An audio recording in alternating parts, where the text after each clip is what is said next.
Kasako Media, one power ahead. Hii ni yetu sote. Karibu sana mpenzi mtazamaji wa Kasako Media. Ni kwamba katika muda huu uko nami mtangazaji wako Nise Ribe Mwene.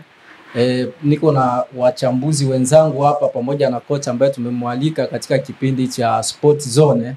Kwa hiyo tuko na kocha hapa pamoja na mchambuzi. Kwa hiyo kocha, sijui unaitwa nani? Asante sana ndugu mtangazaji. Kwa majina naitwa Thomas Bonelde, kocha wa Young Boys, lakini kwa sasa majukumu ya kifamilia nimepisha kidogo. Pamoja na mchambuzi mwenzangu hapa, sijui unaitwa nani? Mimi kwa majina naitwa Filsoni Monasi Amosi. Ni mchambuzi wa Kasako. Na ni kweli ni kwamba katika mengi ambayo tutakaozungumzia kwa muda huu ni kwamba tunazungumzia muendelezo wa ligi ya Kasako Media ambao kwa jina inaitwa Kasa Cup. Pamoja na hiyo tutakwenda kuzungumzia swala la mambo muhimu ambayo shirikisho ya soka kambini Nyarugusu inaendelea kufanyia katika kambi yetu ya wakimbizi ya Nyarugusu. Kwa hiyo kutokana na hilo, katika mechi ambazo tutakwenda kuziona kwa siku ya leo, kuna mechi ambayo itakwenda kupigwa kati ya timu ya D1 pamoja na Fizi Raha kwenye zone ya 14. Kuna mechi nyingine kati ya Regideso na Fundisho ambayo itapigwa kwenye uwanja wa Young Boys Park. Kwa hiyo mwenzangu mchambuzi, ni kwamba katika mechi ya D1 tukiangalia kwenye timu ya Fizi Raha, ni timu ambayo ina muda mwingi sana haina kocha. Na tukiangalia katika pili, ni timu ambayo katika msimu huu ambao umepita haikushiriki ligi. Na tukiangalia T1 ni timu ambayo ni kubwa na ni timu ambayo imeshiriki ligi zote, karibia ligi zote hapa kwetu. Sijui katika mtazamo wako kwa mechi hii ya leo ambayo anakwenda kuigonga kule zone ya 14, upi mtazamo wako? Kwa upande wangu ni mechi kubwa sana. Watu wanaweza kuidharau na kuipa hadhi ya chini sana kufuatana na mwendelezo wa Fizi Raha hapo nyuma. Lakini umesema kwamba ligi ambayo imepita hajashiriki. Sababu kutokushiriki niliwafuatilia zaidi, wakasema kwamba wanajipanga zaidi ili waje na style nyingine mpya sana, za kasi mpya. Hivyo itakuwa ni mechi kubwa sana, mpangilio mkubwa sana. Kwa upande wa D1 ni mtu ambaye ana mwendelezo mzuri na kiwango bora kwa hizo ligi mbili ambazo zimepita hapa nyuma.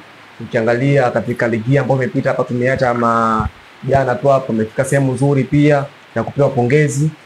Hivyo ni mechi kubwa sana. Lakini nikirudi kwa rekodi za watu wawili, Fizi ni mteja wa D1 mara nyingi kabisa. Yaani sijawahi kushuhudia hata sare. Sijawahi kushuhudia hiyo. Mechi ya mwisho mbona ikumbuka ilikuwa ni kule kwa Bajuma Electro. Fizi alikula 2-0. Kwa mechi ya mwisho mbona ikumbuka. Hivyo yeye ni mteja wa D1. Sijui kama leo atakubali huo uteja au atavunja huo uteja. Hivyo naweza nikasema kwamba ni mechi ngumu kwa sababu ametoka kwenye maandalizi. Kwa hiyo tunataka tumuone mpya, yule Fizi mpya ambaye tunamtegemea kwenye ligi yetu hii. Kwa hiyo naweza nikasema kwamba ni mechi kubwa sana katika mchezo huo. Kwa sasa hizi katika maandalizi yao ulivyokwenda kuzunguka kwenye uwanja, unaona kuna muendelezo mzuri au umeona kuna mapungufu? Nilivyozunguka kule, kwanza ligi mbili za nyuma walikuwa na coach, ambapo nimepata ripoti yao kwamba coach aishapata, ila sijajua ni nani, lakini nimesikia hivyo. And then kwa maandalizi wanaandaa. Ukumbuke kwamba wao wapo katika kundi ya kifo. Ukiangalia kundi yao ni kundi ya kifo. Wana yeye huyo D1, wana Baraka Mosa, wana ABS Simba, wana mtani wake wa karibu sana ambapo ndo new derby katika Kasako Cup mwaka huu. Aiza miaka yote atajua kushuhudia hiyo derby ya mtani wake ule Manakali. Kwa hiyo yeye yupo katika kundi la kifo. Na kwa leo atapambana sana, kwanza atapamia mechi ili apate walau at least point moja imsogeze katika mashindano haya, kwa sababu kundi lake bana ni kundi la kifo sana. Na Fizi inaweza ikalinganisha so vibaya kivile. Pia turudi kwa Regideso. Regideso anaamda naye atupo naye katika mashindano. Ashiriki mazoezi kwenye ligi. Kwa hiyo naye pia tutarajia itakuwa ni mtanange mzuri, kwani naye atapania mechi. Kwanza ukiangalia ashiriki mashindano mengi, na hisi ni mawili kama sijakosea hivi. Ayupo atupo naye katika Kasako Cup. Pia amerudi. Je, amerudi na kipi? Moto ni ule aiza tumzoe kwa kawaida sana katika hali yake ile. Kwa hiyo pia ni mtanange mzuri ambao anatakiwa ushuhudiwe na wapenzi wa soka kama Nyarugusu, ili waone kile ambacho kimeandaliwa na Regideso nje ya pitch. Ndio. So ngoja tuelekee katika mechi ambazo zitakazopigwa hapo Jumapili. Ni mechi kati ya Sedei pamoja na Young Boys kwenye uwanja wa Edro pale, pamoja na mechi ya Etoile na Mauzo. Kwa hiyo tuguse kwanza mechi ya Etoile na Mauzo, afu baadaye tutakwenda kwenye mechi ya Sedei ambao tuko na kocha hapa wa Young Boys. Mechi hiyo ya Etoile na Mauzo, unaionaje Mauzo ya sasa? Kwa sababu Mauzo ni moja kati ya timu ambazo zina mashabiki ambao wana hamshamsha sana. Kwa takwimu hapa kambini ya Nyarugusu inasema kwamba Mauzo ndio timu ya kwanza kuwa na mashabiki wengi kambini ya Nyarugusu. Hivyo kwa akili haraka wana pressure kubwa sana. Kwanza mashabiki ni pressure, yani mashabiki kama wazungu vile. Wanakwambia tupigwe kama tumepiga. Mbona tumepiga kama tumepiga tu. Yani kama kole mandonga vile. Kwa hiyo mechi ya Etoile ajipange upya, kwani BD Mauzo timu ambayo ina mashabiki wengi ni timu mbaya sana, kwani inapata hamasa kubwa sana ya mashabiki wake. Kwa hiyo naweza nikamwambia Etoile ajipange upya sana na afanye maandalizi mazuri nje ya pitch na ndani ya pitch. Kwa sababu bana Mauzo bana hawatakuja kinyonge sana. Kwani ligi yao ya kwanza tu jana hapa walikoishia ni mbali sana. Kwa timu ambayo imeanza imetoka daraja la pili na kuja kuingia hivi hapo aishie sehemu kama na ile, kidogo ni timu ambayo inastahili pongezi kubwa sana. Hivyo pia utakuwa ni mchezo mzuri sana ambao utatakiwa kushuhudiwa na wapenzi wa soka hapa Nyarugusu. Kwa ngoja tuangalie kocha wa Etoile ambaye ni Kilozo. Ni kocha ambaye ni mzoefu sana, ameshiriki, alikuwa ni mchezaji pia hapa katika timu ya Feba, akatoka akacheza nje ya nchi, baada hapo akarudi akaja kuwa mchezaji muda mfupi, baadaye akakuwa kocha.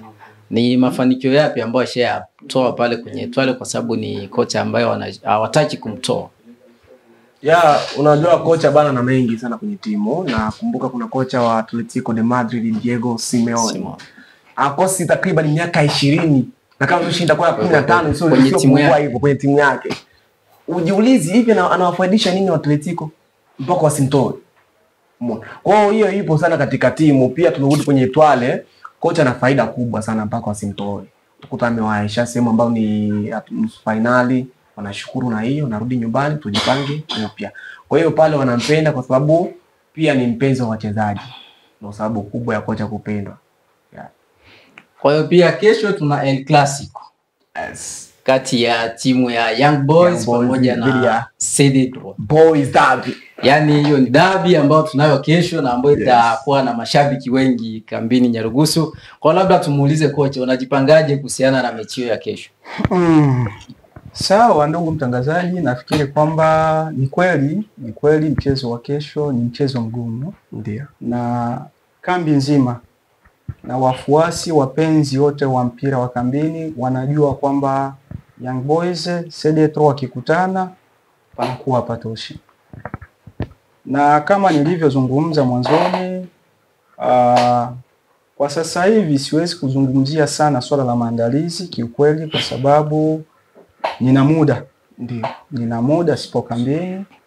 Kwa hiyo nimekuja tu leo hii ndo nimefika kwa lengo la mechi pia na masuala mengine ya kimajukumu kwa sababu ya familia.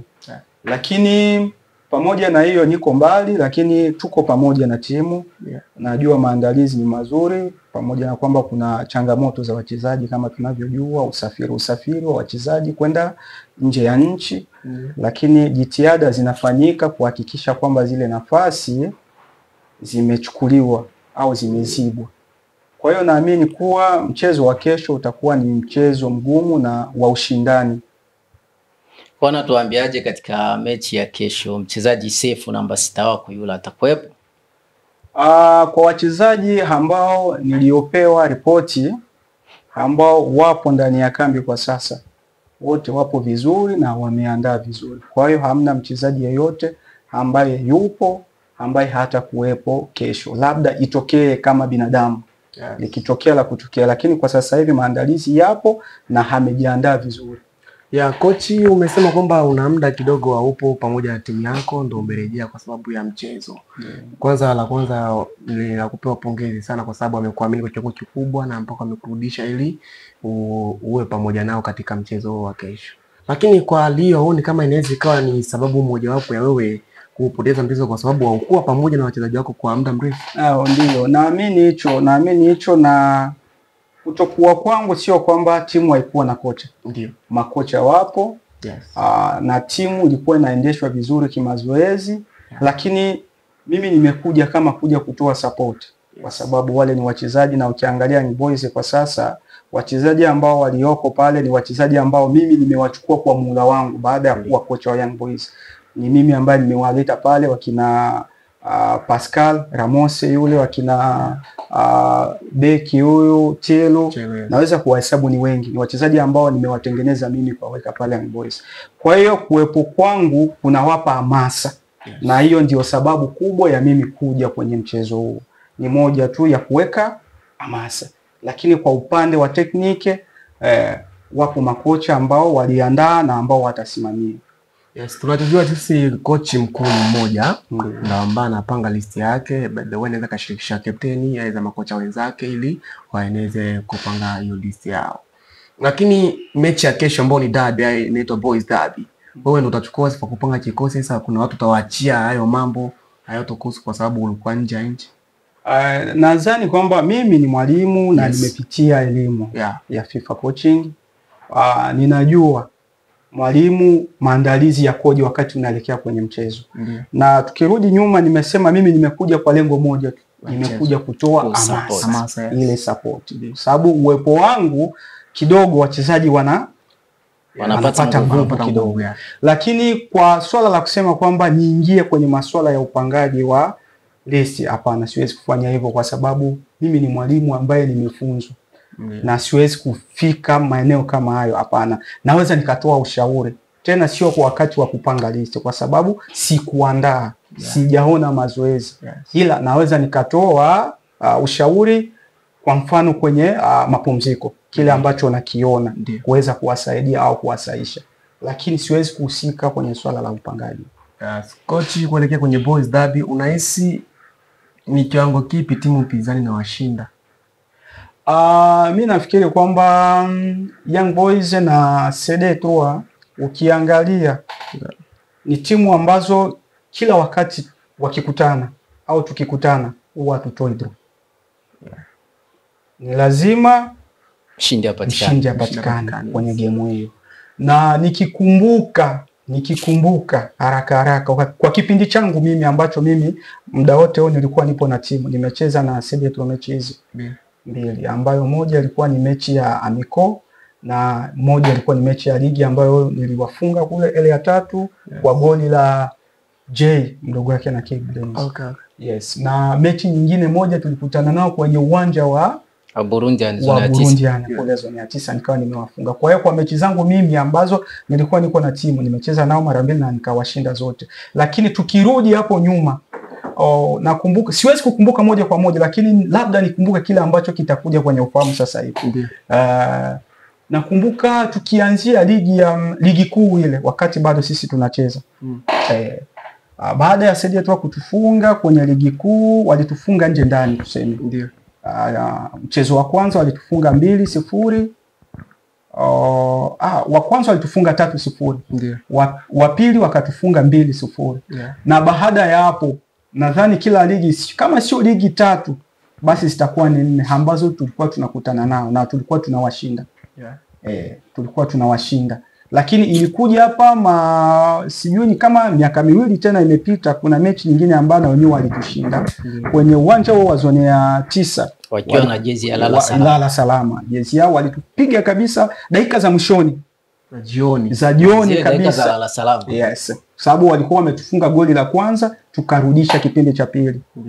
Ikaenda kwenye dakika zile za kuongeza wakatupata goli lingine, tukawa tumepigwa 2-1. Lakini baada ya hapo ndo zikaja hizo mechi nyingine 2 ambazo mimi nazizungumzia. Coach, Boys Derby tutegemee nini?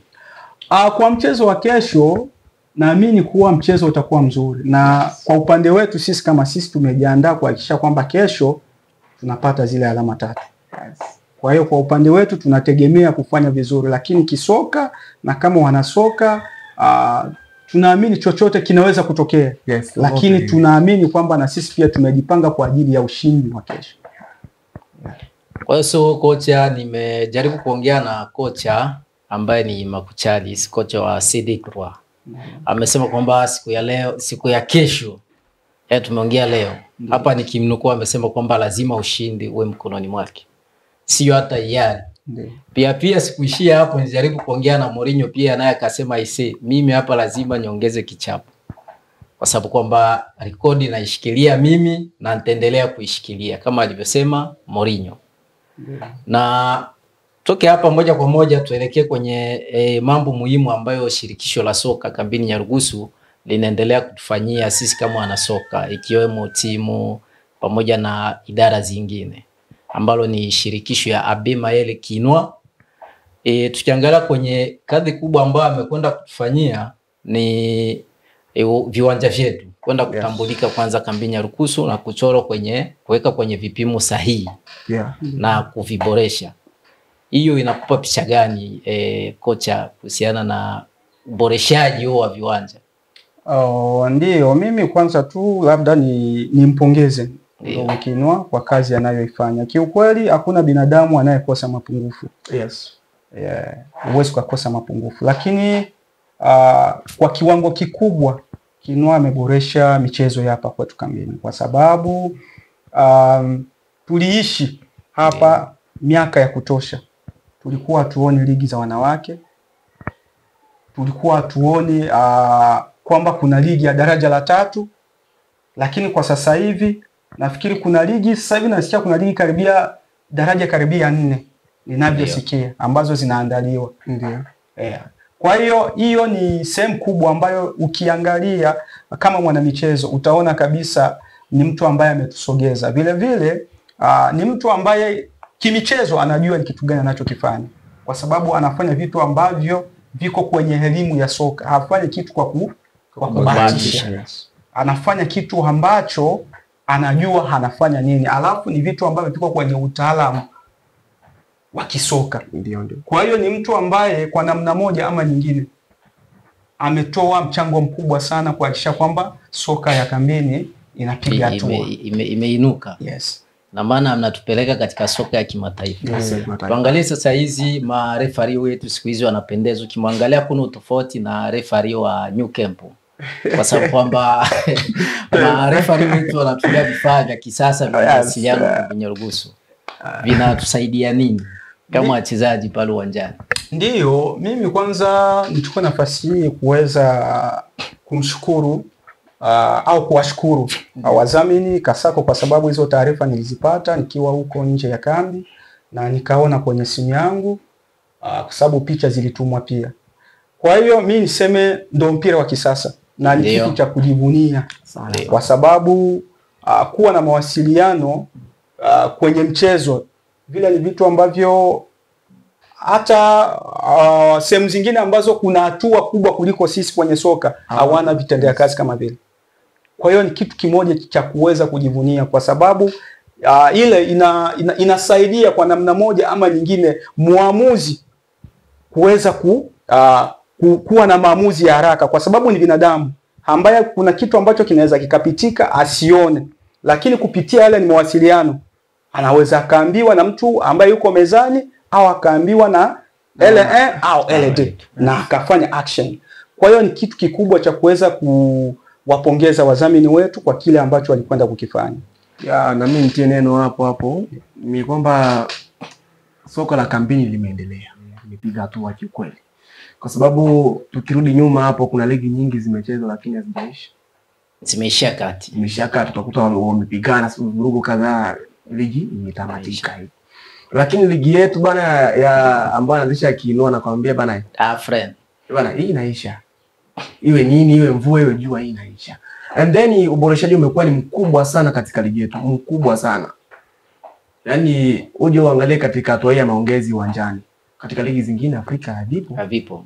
Yaani ligi kabisa ambao ni inchi, tuachana kambi, hii ni kambi. Sasa twende katika inchi ambao tayari ina kila kitu, budget inapangwa inchi ya mwaka mzima. Uangalie katika uongezi wa ndani havipo maongezi ya marefari. Na maana wanatumia vile vikao vya ndani. Vya ndani tu, wakishaongea ndani tunaweza 45 uwanjani, imeisha hiyo.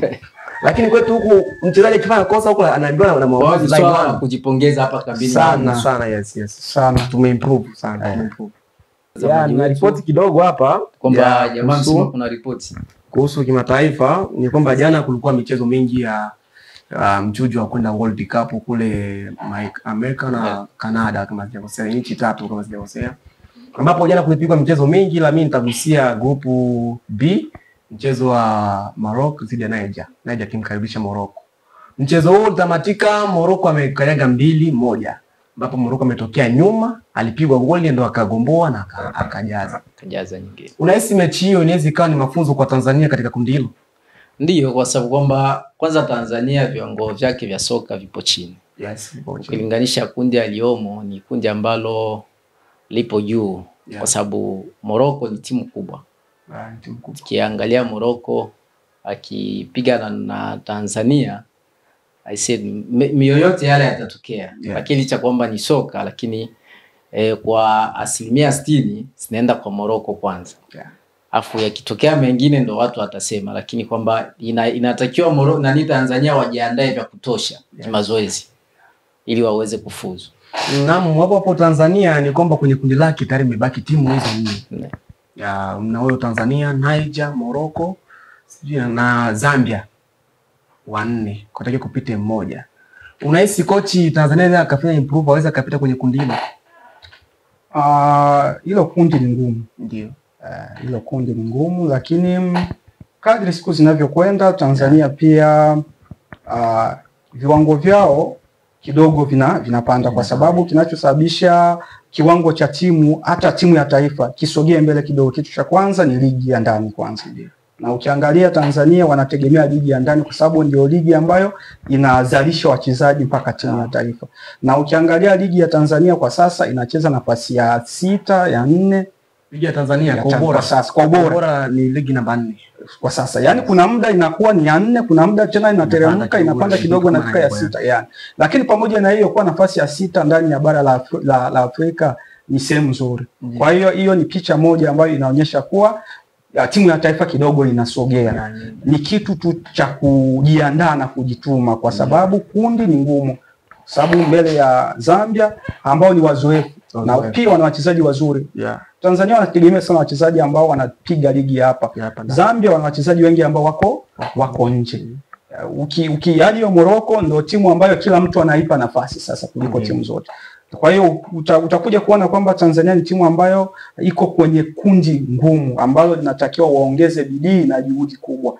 Ikitokea hivyo labda inawezekana wanaweza wakatoka. Kwenye mpira kila kitu kinawezekana. Ilitokea miujiza au kwenda AFCON ya kule Morocco, kitu ambacho ni cha ajabu sana mbele ya Seoul rasmi mshambuliaji wa Dortmund kule, lakini ilitokea. Ndio tuangalie ile lingine la DRC kundi E, jana alikipiga na Sudani. Na hisi kwenye kundi lake kuna Wasudani wawili, na Sudani Kusini na Sudani ya Kaskazini. Alipata ushindi wa goli 1 kwa mshambuliaji wake wa zamani wa Kadizi, Theo Bongonda, kwenye dakika za nyongeza kipindi cha kwanza. Unahisi kiwango kile anaweza akampindua Senegal na kwenda yeye kumpindua Senegal na Sudan, kwani wa kwanza ni Sudan, wa pili ni yeye DR Congo na Senegal, lakini Sudan hajacheza mpaka leo. Unahisi anaweza kawapindua wote na kwenda Amerika? Unajua kwenye soka nikikumbuka kombe la dunia hili ambalo limepita hapa, nikikumbuka mechi ya DR Congo tena na ilikuwa ni Tunisia. Ukirudisha kumbukumbu nyuma utakuja kuona kwamba tulipoteza nafasi sekunde za mwisho zile, kama unakumbuka mwaka 2018 mchezo ambao ulikuwa unatakiwa tushinde, na kweli tukapata mabao mawili ya mapema sana, lakini yalirudishwa dakika za mwisho. Kwa hiyo nafasi ipo, na ukiangalia Kongo pia sasa hivi wanajitahidi. Wachezaji wanajitolea, wachezaji wanakuja, si kama zamani wachezaji walikuwa wanakuja kwa kashikashi kulazimishwa. Sasa hivi wachezaji wanakuja kwa muda, wachezaji wanajitolea kutumikia taifa. Na kundi ni ngumu, lakini kwa uwezo wa Kongo sasa hivi Leopard wako vizuri, chochote kinawezekana. Na kuna hili lingine la mwisho ambao tunataka kujadili hapa ni kwamba wapenzi wa soka na wapenzi wa kabumbu Afrika wanazidi kulalamika kila kukicha kwamba wachezaji ambao wanachukuliwa kutoka bara za Ulaya, za maulaya huko, hawaji kujituma kama wanavyojituma kwenye vilabu vyao. Hivi hili limekaaje? Lina kweli ndani yake linazungumzika tu na mashabiki wa Afrika? Hiyo inaweza ikawa sababu, kwa sababu mchezaji anayetoka kwenye ligi kubwa zile za kulipwa anatoka kule, huwezi kujua ni kitu gani ambacho amekiweka kwenye moyo wake. Lakini pia kwenye mpira ni kitu ambacho kinaomba uzoefu au mazoeano yale. Sisi kwenye technical au football tunaita ile combination. Kwa hiyo hicho ni kitu kingine ambacho watu tunatakiwa tuwe tunaangalia, kwa sababu kuna mchezaji ambaye anaweza akashindwa kufanya vizuri, si kwamba hataki kujituma, lakini inawezekana akawa na muda kidogo wa yeye kufanya mazoezi pamoja na wale wenzake, kwa sababu ni kila mtu anakuja kivyake. Kwa hiyo inaweza ikawa ni sababu mojawapo ya kumfanya mchezaji asifanye vizuri. Lakini moja kwa moja siwezi kuamini kama mchezaji anaweza akatoka Ulaya akaja kwenye timu ya taifa alafu akaja asije kujituma. Hapana. Kwa hiyo hizo ni lugha tu za binadamu na ni samahani kidogo. Na ni mawazo tu ya mashabiki. Lakini kuna wale ambao kiukweli wanakuja, lakini anakuwa anafikiria mshahara wake nini, lakini asilimia kubwa na sababu kubwa inakuwa ni hiyo. Kwa hiyo usilinganishe mchezaji anacheza Atletico Madrid, angalia anacheza na wachezaji wa aina gani. Akija hapa Tanzania anacheza na wachezaji wa aina gani. Kwa hiyo lazima kale ka utofauti kawepo. Yes. Na mchambuzi wangu huyu umekaaje ya mashabiki wakilalama kwamba mashabiki wanalalama baada ya kuona matokeo yanakuwa yako finyo. Yapo chanya sana. Yapo chanya ndio maana wanalalamika, lakini wakipata mafanikio wanapongeza. Kwa sababu tumezoea sana timu ambazo zina wachezaji wazuri ni wale wanaotoka nje za bara pale Ulaya, Amerika kule ndio wanatoka kule, kwa sababu kwanza kule kuna ligi kubwa tena ngumu. Ukilinganisha na za hizi za kwetu. Kwa sababu wachezaji wale wanapotoka kule wanakuwa na ugumu kama alivyosema kocha hapa kwamba maandalizi ya wao kuzoeana. Yaani zile zoezi za mara kwa mara huwa hazipo. Unakuta wanakuja wiki moja kabla ya mechi. Sasa hiyo wiki moja mchezaji akiandaa namba 9 na namba 10 kuzoeana inakuwa ni vigumu. Kuna wengine hata siku 3. Siku 3 mwingine anakuja siku ile na anaingia uwanjani. Sasa inakuwa ni vigumu mpaka kufanya combination ya wao wawili au watatu uwanjani. Lakini kule watakuwa anacheza na wenzake ambao anafanya nao miaka wanapiga zoezi. Wanakuwa wanafahamiana. Na hisi yao ndio nilioandaa ya kimataifa. Nirudishe kijiti kwa mchambuzi mwenzangu. Sawa, naamini kwamba tulikuwa kwa siku ya leo hapa na kocha mwenzangu, mchambuzi mwenzangu pamoja na watangazaji, ni kwamba katika kipindi hichi cha Sport Zone ulikuwa nami mtangazaji wako Niteribe Mwene au Blaza Luge, pamoja na kocha hapa ambaye ametusaidia mambo mbalimbali, pamoja na mchambuzi mwenzangu hapa. Ni kwamba hatuna mengi ya kusema, tukutane hapo kesho. Kasako Media, one power ahead. Hii ni yetu sote.